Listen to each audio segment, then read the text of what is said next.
napapansin sa iyong mga kapaligiran.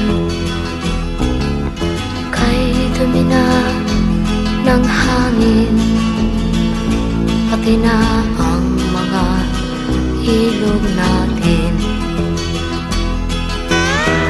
Hindi nga masama ang pag-unlad, at malayo-layo na rin ang ating narating.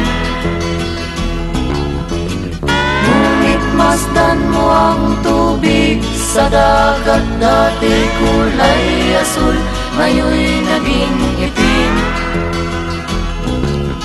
Ang mga duming ating ikinalat sa hangin, sa langit, huwag na nating paabutin.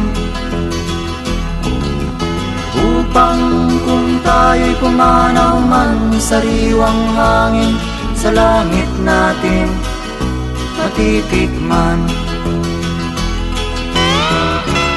Mayroon lang akong hinihiling, sa aking pagpanaw sana ay tag-ulan. Gitara ko ay aking dadalhin, upang sa ulap na lang tayo magkantahan.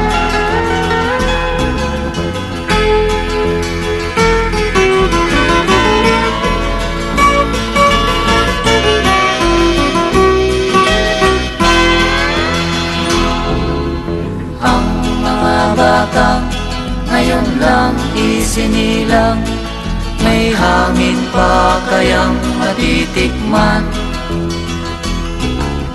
May mga puno pa kaya silang aakyatin? May mga ilog pa kayang lalamuyan? Bakit di natin pag-isipan ang nangyayari sa ating kapaligiran?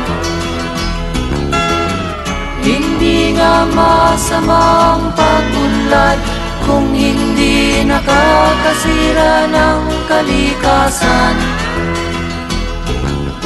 Darating ang panahon, mga ibong dala ay wala nang madadapuan.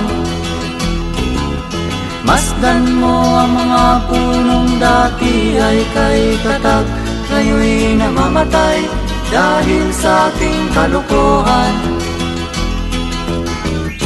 Lahat ng bagay na narito sa lupa, biyayang galing sa Diyos kahit nung ika'y wala pa. Ingatan natin at huwag nang sirain pa, pagkat pag kanyang linawi tayo'y mawawala na. Meron lang akong hinihiling, sa aking pagpanaw sana ay tag-ulan.